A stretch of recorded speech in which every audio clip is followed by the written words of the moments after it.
Use your skills in the gaming. 1xBet. Look around. Screens are everywhere. They allow you to immerse yourself in another world, into hundreds of different worlds. Here you can be anything you want, and we will support you in this. OG, Team Spirit, 1xBet. If you are with us, you win. Hello, son. Hi, Mom. Pretty girl. This is Eva. Nice to meet you. Thank you very much. Your dad's just making his favorite dinner. It's duck. Come on inside. They're all probably too gruesome to tell you while you're eating at the table. How's your food? Is everything okay? Good, good.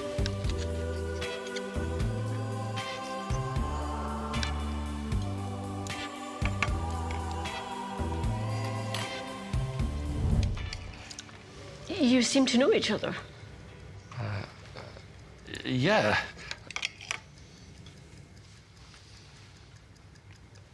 This is the new ambassador for 1xBet. Oh, I see.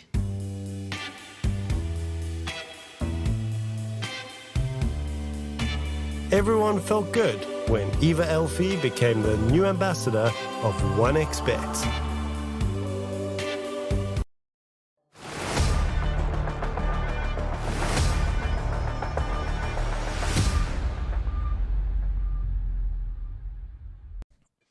Well, hello people, welcome back to the RES Regional Series Latin America as we're heading over to another day of the South American B group, which is going to be day number 3, especially important day since the score lines so far in the first 2 days have been going, very even, at least to some extent. We're already on the Group B group stages situation, so might as well go through here. Kips, what strikes your eye here? Is there anything to it? Because I've got one thought in mind, and I'm trying to fish if you can pick that one up.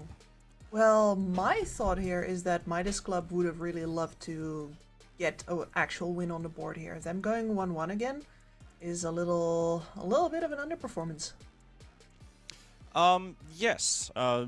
Not only just Midas Club, but the whole group in, we've already discussed it on day number 1, that it looks like it's a very level playing ground for every single team out there. And you can see it on the scores right now, because only Demonios is the one that is behind with 2 series losses. Everyone else has dropped the map at least once. So you got 2 wins and 3 wins on the board. There's no clean victor above the rest. So today might be the day when those gaps start to build between the teams. And as you can see, the schedule for the day, we're going to kick things off with Demonios versus Acatsuki. Demonios are playing with some stand-ins today. We have South Team taking on Infinity. Infinity still looking for their first wins. And to finish off the day, Midas Club versus Infamous. So we'll be seeing what the form is for some of our teams and our players for today. Yeah, I'm very curious as well. I found the level of the games that we casted on the first day to be very, very high and very entertainment, and I'm really hoping we're going to get some more of that. So Demonios now with HFN, with Mr. Jeans, and then with I do believe that's Sexy Fat then. HFN and Mr. Jeans, yes, are the ones standing in. So Fat's in Sexy Fat, I believe. Yes, that should be the same gentleman. Just double checking the name. Diego Santamaria, yes, that is exactly him. So also known as Fatson, like it reads on his Wikipedia page. The youngster, 21 years of age, has been already playing a multitude of tournaments up till this point. We look at the SADPC, the first division, going in the top 4, getting a sizable prize pool out of there a couple times. Also in the 21 season of the DPC, second place in the lower division. So has got the experience from the top SA teams. And you're talking about top SA teams, here are some top SA players on Acatsuki. Yep, absolutely. We saw RoboZ play an absolutely insane Queen of Pain game on Monday. That is the kind of game that as a player you get to do that like once a year. As a caster you get to cast it, well, even less perhaps, because some of those performances are in pubs. It was absolutely incredible. We also saw, I think, some really good Rubik play out of Kiri, if I'm not mistaken. I feel like we have seen nothing but really good Rubik players in SA so far. So definitely once again, like a lineup to watch out for. And this is what I'm going to be saying about, I think, every single matchup in here. Yeah, Acatsuki are technically one of the favorites here, and they have a better score than the rest right now.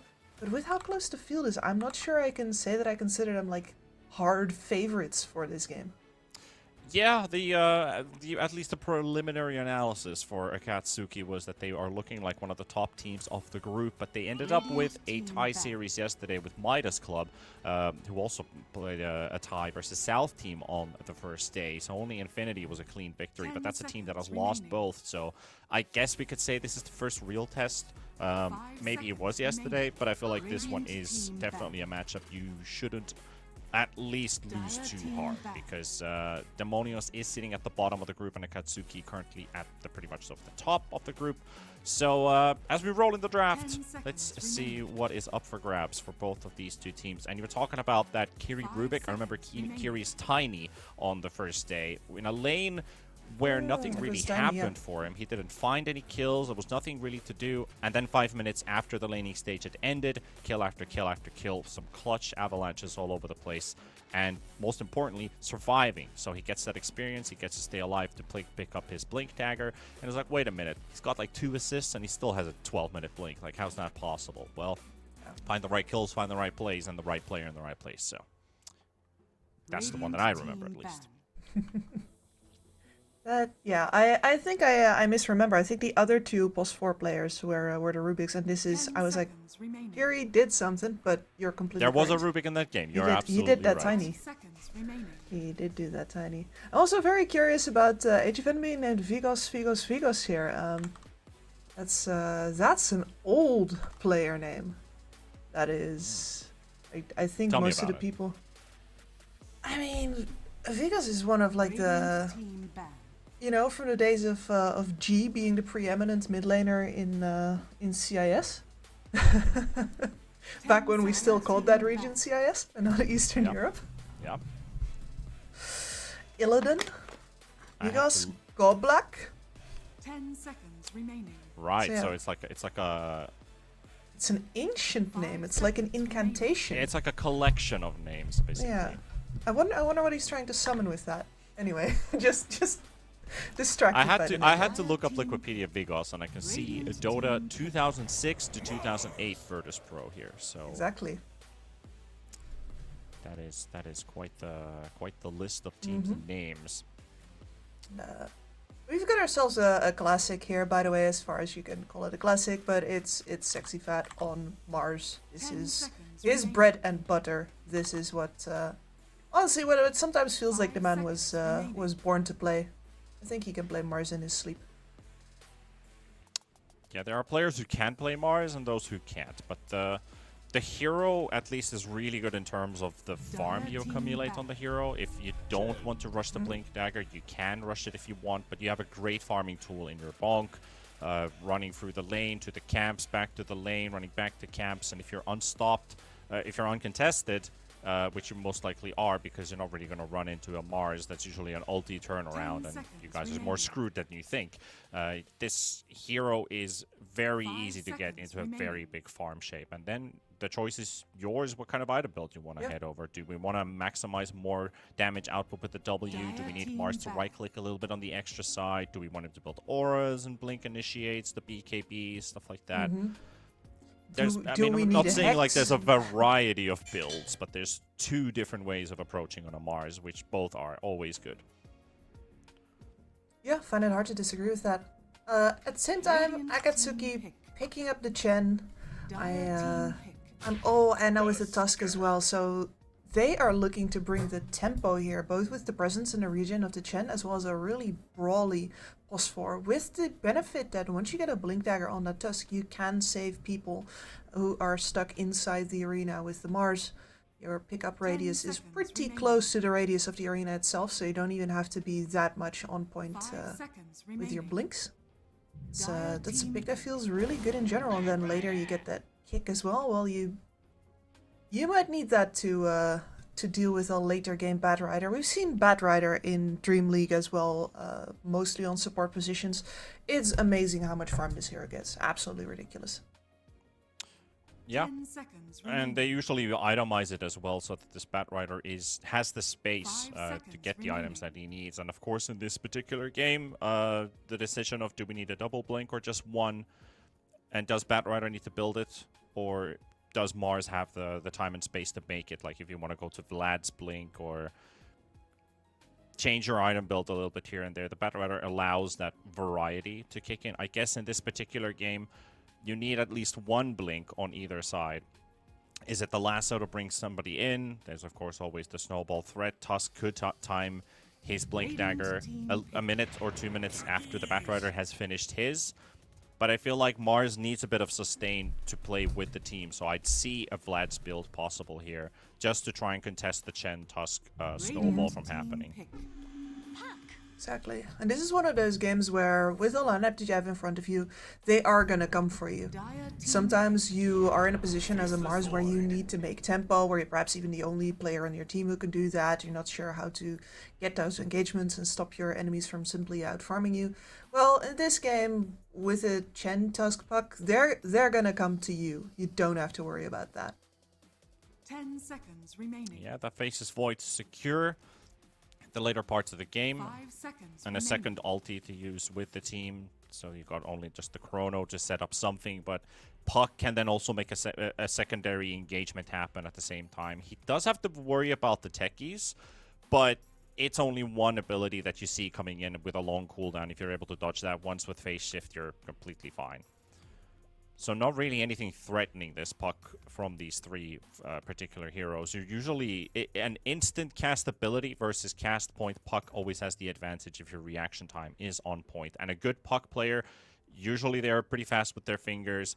Maybe a bit trigger happy too, but I think if you're a trigger happy Puck, that's the right player to play that hero. If you're a very sloppy, calm player, Puck's not your thing. Get out of here. Play Faces Void rather. Take your time and set up those chronospheres if you want. Exactly. No, Puck is really a mid laner's hero, isn't it? Like, it's very much the kind of thing that they signed up to do. Yeah, it's like your 14-year-old's mid laner, let's put it that way, who's super fast, they're hyper active, and all. Puck is great for that. If you put it on the off lane, you need a right matchup for it to work. We've seen it once, and it was kind of rocky.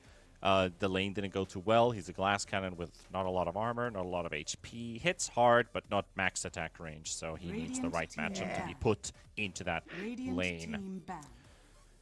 I think that was like an exceptional moment. And again, it was Akatsuki who did that, and RoboZ who saved the game on Quap. So who knows? Maybe they're prepared to do it again.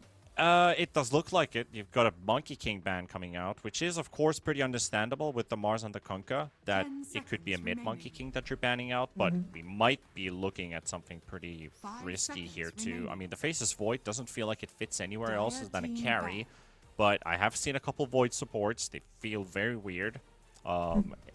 Yet to see it in a competitive stage, I feel like maybe you're not going to bust it out this early. It's more like a... let's do it in the playoff stage. We practiced this a couple times. We know how it works. You don't need to risk anything with a hero that is already stellar with scaling. And you have the heroes to buy that time and space. But this Faces Void the farm, so... banning out also the Darkseer of the offlane. Going for the Luna pick. Pretty fair one-to-one matchup here. Plus, the Naga is banned out. And you don't really have room for a Morphling pick.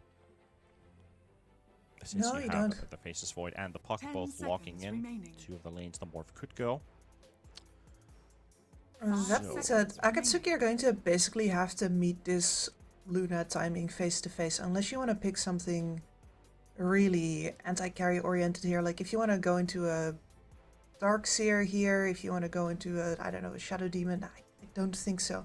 I think they're considering the Darkseer though. It's banned. So they it is banned. They picked the Excuse me. Luna literally because they banned the Darkseer. But what you could pick here is another natural BKB builder. You could go. Okay, I was thinking the Primal Beast, but like the likelihoods of Primal Beast that are BKB carriers get out of the Mars ulti. They don't have to worry about Lincolns. They can go for Lotus Orb carry-ups. And maybe it is the offlane Puck because they bring out the Storm Spirit into this game. So yeah, Adrian Puck once again and Mr. Robo Z for the Storm. Alright, well, I guess I hate this offlane puck a little less than the previous one. You are in a range matchup now, which is a decent for you. I mean, the range in the sense that HFN is also shorter range than you. I'm trying to remember what the previous lane was, but that was absolutely unplayable. All right, let's see. I think we have a tiny remake coming up with the server. Or the lobby, if I remember correct. Producer can whisper in my ear. Yeah, I think that is exactly what the case is. So, quick 10 lobby seconds remake. remaining. Checking up that the server status is all right and the one that we're 5 looking for seconds remaining. in this game. That's the same thing we had yesterday as well, just to check up on the Argentina-Peru stuff. Since we do have some stand-ins in the game, so it does make sense to put the right region up there. But I do like the idea of maybe this puck offlane. The matchup is better, like you said. It's not like something you hate on absolutely in this game, because what you're really going up against is a little bit less of harass. And you also have yourself a support that loves the brawl, so that they can also create that kind of shield for you. If they can get that early Lotus, will be very crucial for the puck, who burns a lot of mana using spells and is soft, so you get a lot of extra EHP basically in the lane if you pick up that Lotus. Exactly, and you're touching there on the thing that I found bothersome about the offlane puck previously as well. The last time that we saw heroes like this being played in the offlane, there was still a way to actually get a bottle or get good mana regen via various ways on this offlane. But since we don't do that anymore, the runes are too far away, etc. I'm not entirely sure how you keep a puck in a position where he's farming enough that it's worth to run the puck there. Yeah. We're just making sure that we're joining the new lobby. Trying my Get best. things under the Ah, way. The there we classic, go. doing this while we're live. Classic. Alright. And then mid matchup, RoboZ versus Mr. Jeans. That's a Kunkka Storm. Really not too much in the way of a contest there, I'd say.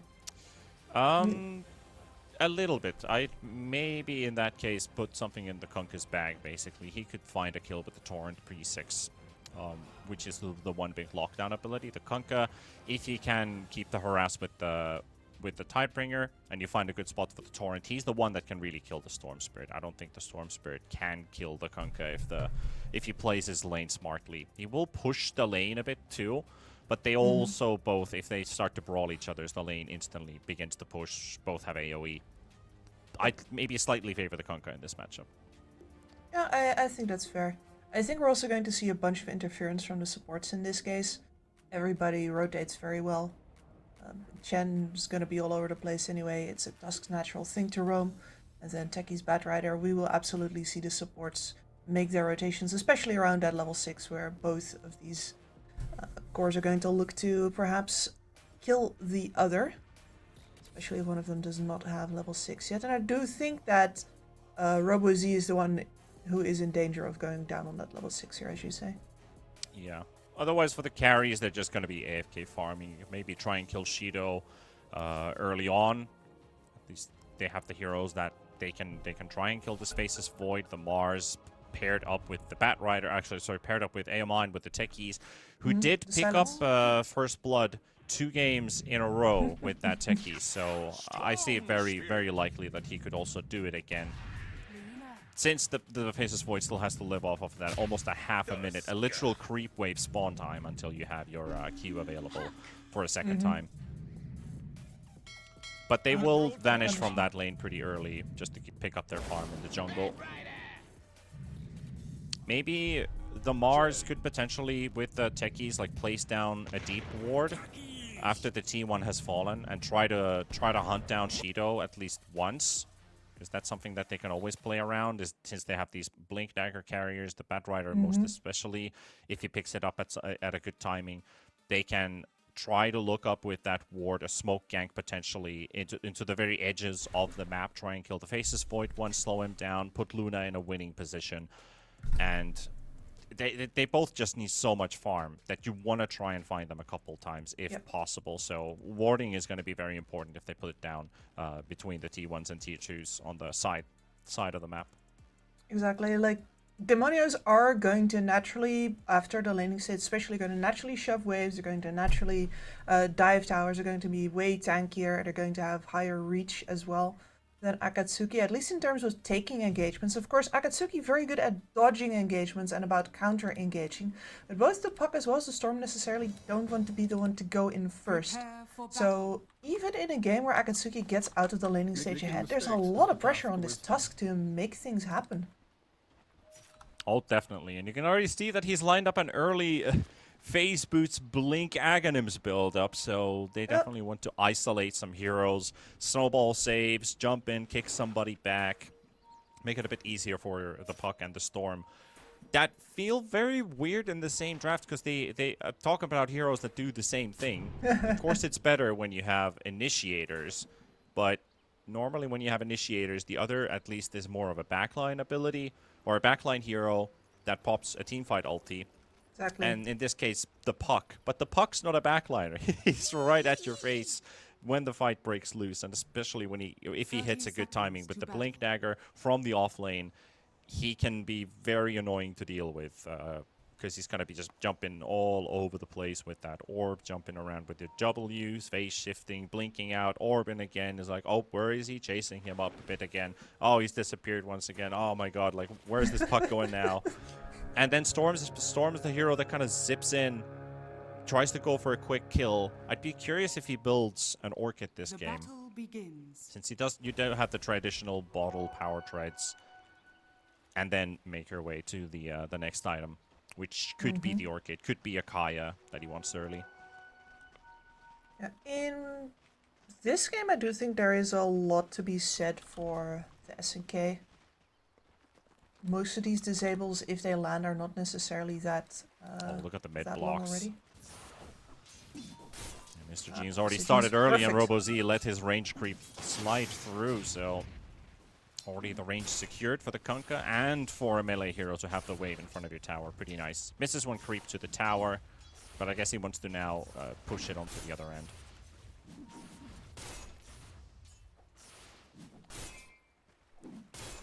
Not something you're too happy with. Now the lane is back to its normal setup, and both still got their level 2s. Storm has more CS.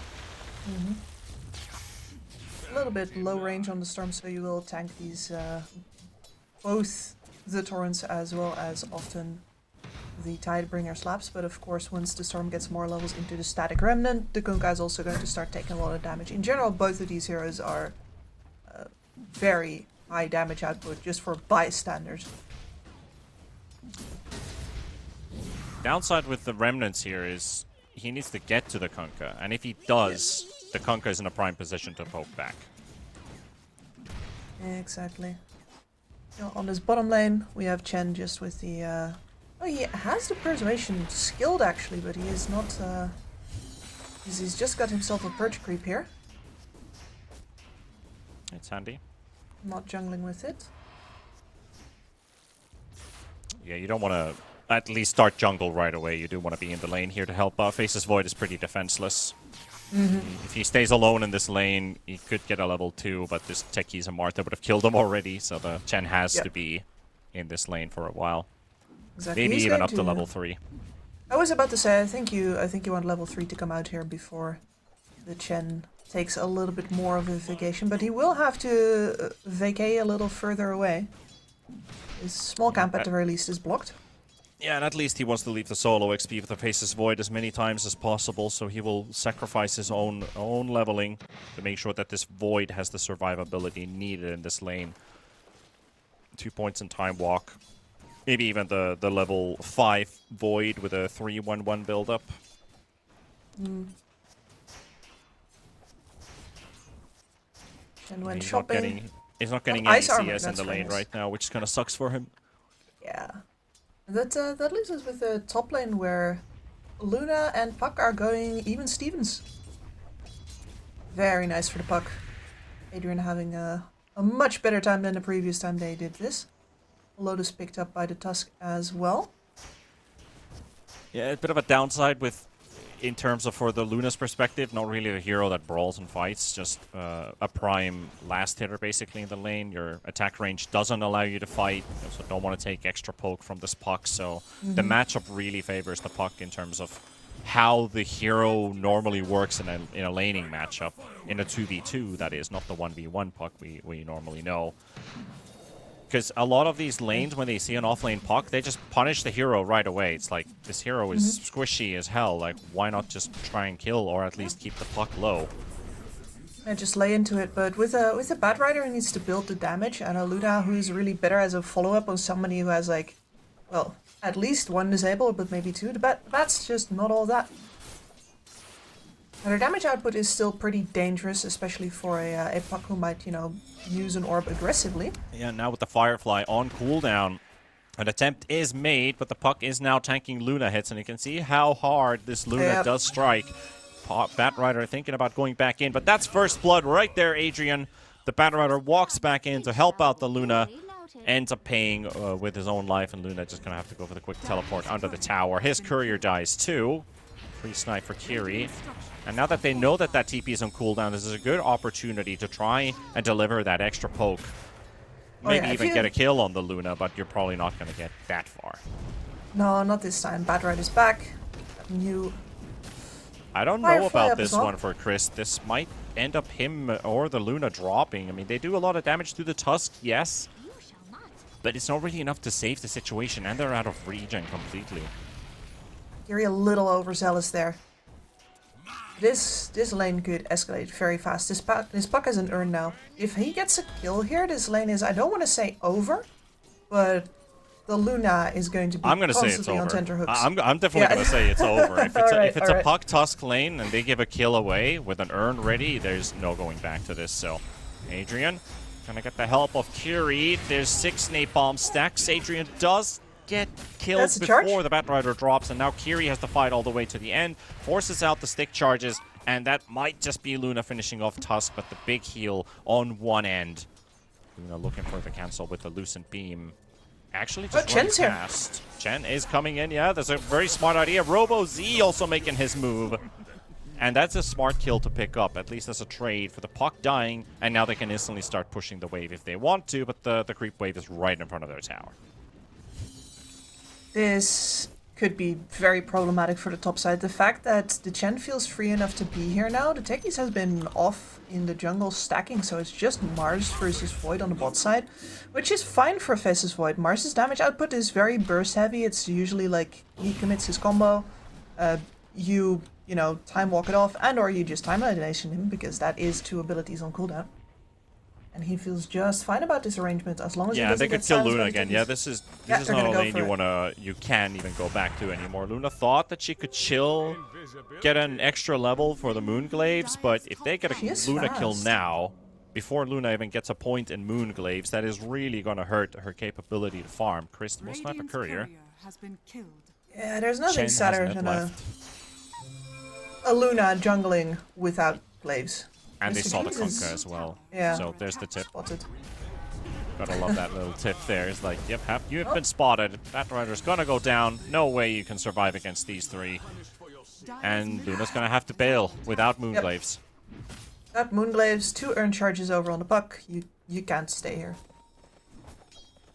Yep, so it took 7 minutes and this lane is over for Demonios. That's how long they survived here. Really sucks for HFN.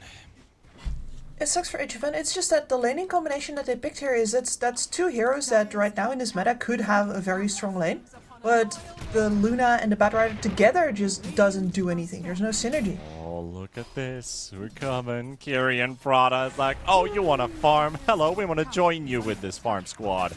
We're going to kill you. We're going to take your creeps too. All that hard effort with the level 5, the first point in Moonglaves. Mr. Jeans says a quick hello too. Not much he can do about it. So yeah, that's Luna dying for the 2nd time. And both carries, well, haven't had the greatest of times. Shido just in a very bad laning matchup, but this Luna is really in a rougher state in terms of farming. You want to be ahead. You never want to be tied with a Faceless Void. And Shido, as much as he suffered a little on the early levels, he is now free to catch up again, because again, this Mars can't do anything to him. Now there's 3 points in time walk. You have level 6 too, so you Oh, could she's use the so chrono dead. for the TP cancel. They actually realized that this Mars can't teleport away, so he's going to turn around and fight, but he will go down. Eitafen, he also dies in the top lane, so 2 kills going for Akatsuki, really showing their expertise here. 7-2. Even if the net worth lead is only 2,000 gold, it really feels a whole lot more than that, with the Luna at the absolute bottom of the core list. That is not where you want to be. And the other thing that hurts here is that RoboZ left his lane several times now, and none of his rotations have paid off so far. Whereas RoboZ? Oh, sorry, excuse me, The Mr. Jeans. Yeah. Yes. No, RoboZ's having one hell of a time. I was wondering for a bit. They're like, No, this is just like Monday. This is my first game. I'm not there yet, man. You have to carry me. it is all good. It's all good, Kips. Nice chill start for the day. We've got a lot of Dota coming up today. Oh yeah. Oh yeah. But at least on the positive side for Demonios, the Kunkka has been he's in a matchup where he's kind of unstoppable. The Storm doesn't really kill him, and he's been keeping his distance, so you can still try to somewhat carry games through the mid lane. It's just that the further this goes, the Kunkka isn't really the one that necessarily changes the game alone. So the good part is it is a team game. Good ultis on the Mars, the Batrider, the Techies, really good heroes. It's gonna be a 4v4 for quite a long time. So both carries show up. DD rune or an amplified damage, but Storm can't quite get to it and gets speared to the wall of the arena. And there's the zap. Snowball save in between, but RoboZ able to zap away. The amplified damage secured. The lasso on the Chen. Support's already level 6. Storm fighting the Mars under the tower. Sexy Fat or Fatson will drop. Rada also goes down, and there's your chrono. But their damage is kind of limited here. The Kunkka isn't the one to fall, but the Batrider they can take out of play. And Techies has no mana, no abilities. Kunkka also feeling a bit soft charges. here. 20 sticks. Has a lot of heal there, but he won't be able to use it. Bash, bash, bash. Make that a triple bash under the tower, so he's got nothing to get. If he got that 20 stick charge without the bash, or at least if it was just a regular bash, he could have still maybe tried to turn and get the T2 tower to do some damage, get another X mark. But the situation was he got nothing. Absolutely nothing. And this is extremely painful because this kind of group up is where Demonios needs to deal their damage. They have the Kunkka and the Mars. They're supposed to be the tankier ones who can stand their ground, hold their space, and claim, for example, that middle tower for themselves. But since they have already spent the arena on a kill that wasn't happening, thanks to an excellent snowball save from Kiri, it gets hard for them to properly make that stand. And they're also a little behind on the itemization. Like Mr. Jeans, sure, he's going to still have a pretty fast blade mail, but both Adrian as well as RoboZ are making really big progress on their Witchblades. It's not a great blade mail game either, in terms of who the hero is, who's carrying it. Kunkka loves alright. blade mail, and it's a good blade mail itemization in general, but they don't need to focus this Kunkka at all. No, exactly. Everybody like- else are such easier kills, like the Luna's not going to be showing up. If it was something like the Batrider, who usually picks up the lasso, was a hero you want to disrupt, if he had a blade mail, you could get a lot of benefit out of it. But this Kunkka is kind of like he doesn't have anything to get them to hit him. Just the AoE spells. Just AoE spells indeed. So he needs to be the one that gets jumped on, but it's the Mars who jumps in, basically, for the team. Like, he needs to be the one to catch people before the BKBs start getting online. Meanwhile, the Batrider getting jumped in the mid lane. You've got the Tusk and the Storm doing work here. Blast off does connect on Kiri. Kiri going for the TP out, but that's a bit optimistic when there's a Mars showing up. Maybe the answer is though that the Mars isn't going to do any jumping. You were talking about the Vlads earlier. I would have enjoyed seeing that as well. But instead we're going to see the Yules here, which is versus the amount of silences that are going to come in here, the things that you can purge off, maybe escape from the Puck ultimate as well. A It's unusual for Mars, but I think if you are going to pick up Eels, this is the kind of game to do it in. Yeah, nothing against the Yules build up here. You get yourself, of course, like the your oldest setup for the spear as well, which is versus the puck. If you can hit it, you might finally have your instant disable, and the same goes for the storm. It's a cheap way to get your lockdown in without spending your ulti on it. Yep, and They they are do very very- much need that lockdown. Yeah, they are very fast heroes to just jump away. If you pop your arena, they just disappear. Like, they have heroes that instantly leave the Dire's arena. structures are Okay. fortified. That's some Uh, de-warding. De-mining. Robozy and Curie both down to half HP. Blew every single mine up together. And now you have to fight for the rune. Techies is there. The tower is doing a couple hits there, but not really hurting them at all. Another mine on the other end is like, bloody hell. Mines everywhere. Another mine. Oh, hello. Dire's middle tower is under attack. Yeah, no need for that one this time. Yules into spear. Mr. Jeans gets his second kill. He is on the board now, and he's going to be thrown towards the Aghanim Scepter. Once that comes in, I'm very excited about how the team fights for this game are going to look, right? Because we're going to see Demonios hold areas, and they're going to be very hard to get a good angle on. But at the same time, that is precisely what Akatsuki's lineup is good at, with two of these high damage mobile cores with their Witchblades who are going to be looking to go in and out and not get caught. If you get caught, you're going to get arenaed, you're going to tank the entirety of the water park. It is Void not is going to going be to a good try time. and snipe the Luna here. No way. There was an opportunity. He could have actually killed a 600 HP Luna with a Chrono. Dire are scanning. That's a mine. This is fresh Maelstrom too. Doesn't worry about the armor that the Luna Maelstrom has on. already 18. Yep, and with this build-up, sometimes you see Void's only going one of these items if they want to play a little faster, but he has two cores who are having very good games right now. And that means that he can afford to just buy both of the farming items. You have the Yeah, the lockdown Luna. on the puck, so Nice. They needed got your that. spells that you need to connect on him.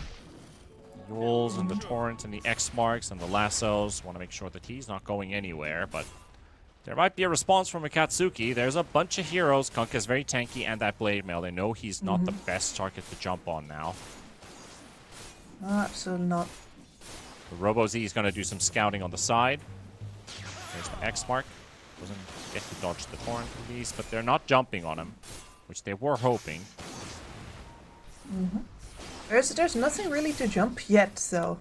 The Bat Rider just now getting his Blink Dagger, so there was no way for Demonios to take that fight yet in general. And now, well, he's going to reveal that Blink Dagger on top of this puck here. Radiant are Adrian? scanning. Makes the best possible decision by not jumping to the orb. He would have been dead as a doornail. Fortified. Konka also 1,200 gold short from picking up the Ags, so the Mr. Water Park action can kick in. Robo-Z and Kiri, they have their smokes already popped. Tusk will tank the front line. They do get to jump the Kunkka, who is a bit isolated for the time being, but there's the arena. Beautiful setup. There goes two right away. And here comes Mr. Void with the Chrono, but he's not hitting anything. He's disarmed by the taser, dying slowly but surely. Shido, silenced by the Mask of Madness, able to jump out. HFN will drop. The disastrous Chrono. Don't get anything done there. But they killed the Luna, which is, I think, more than fair enough. A good of a trade, even if this Tusk would drop. No idea why the Luna was there out of all heroes. Very risky. So 3 for 1, but I still see this favoring Demonio. Akatsuki. Yeah, the Luna getting delayed again is definitely a problem. Even though they're bridging the net worth gap slowly but surely here, the Luna is still not farming well. Once again, this Void is, which is very annoying. But you can see it there, like, and I think that's why the Luna shows up as well. It's like when they hold a position, you're going to get the boat, of course, to help with diminishing the damage, and there's so much control, AoE control over on your side, that it's hard to imagine how the Luna could go down, especially when she also gets to pop that Eclipse. But as it turns out, if you're willing to just throw a couple of bodies at the problem, she can still die. let's see what the direction is going to be as these both cores is still neck and neck. Faces Void still ahead of this Luna. Luna dying in that last team fight, but awkward for her once again. Finally feeling like she's getting back into the game and being the only hero to die in the team fight.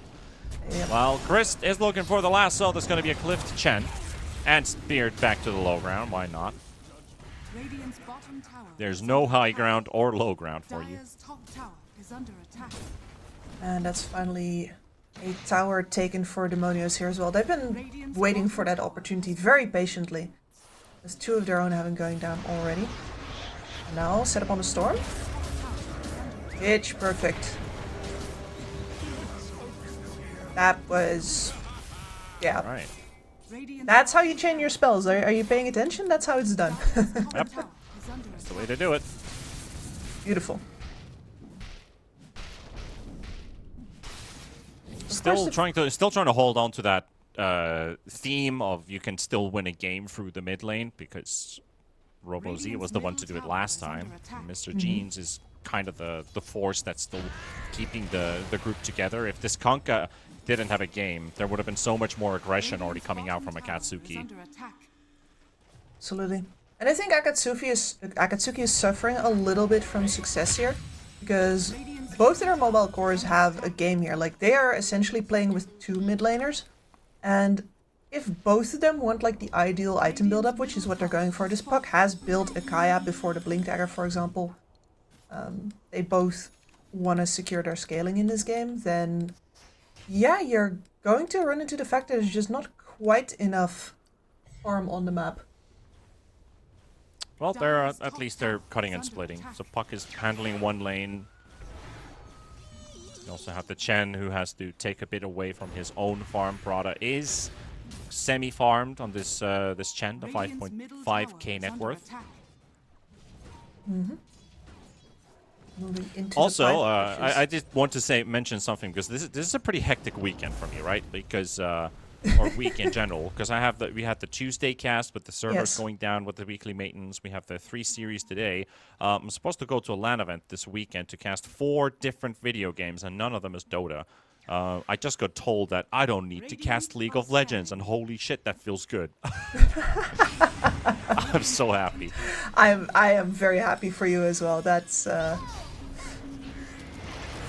rough I'm one. happy with Valorant could be fun. Counter-Strike I've done before. Rocket League is a great game. Sadly, there's no Dota tournament, but I'm happy I can ditch the other MOBA completely. While Mars Arena burnt and the hero himself killed without any success following from that. That does put them in a defensive position, so even if the Mars does respawn, that's 40 seconds without him being back up. So Kunkka would like to get some benefit out of the Torrent Storm, but it's another ability that they can just disengage out of because they got so much progress towards the Blink on the Puck. He's going to have it up by the next team fight's going to be starting. And Faces Void has actually decided to go BKB first. I think he got triggered by that little taser and knowing the water park is there and all the abilities that are added into the mix that he won't be able to hit anything even if he had Mjolnir on. Exactly. Like, especially the prospect of, popping a chrono in the same place where that water park is. That's what makes a man buy a BKB right there. That's what brings the customers. Yes. And every time I say water park, I start feeling like it's time for summer to start. I mean, done with winter. we're not too close to spring. To be completely honest, I think we're only hours away, right? Spring should start it's true. tomorrow. It's true. Technically, Finland's spring is like still 3 months away. We'll maybe have summer in July. Still remember that one midsummer we had snow. Yeah. I mean, I think that's you just... were already in Finland by then, I think.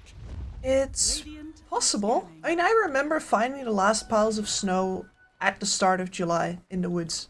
Yeah. Sneaky Well, snow. Mr. Tusk has found the enemy, at least in the eyes of Akatsuki.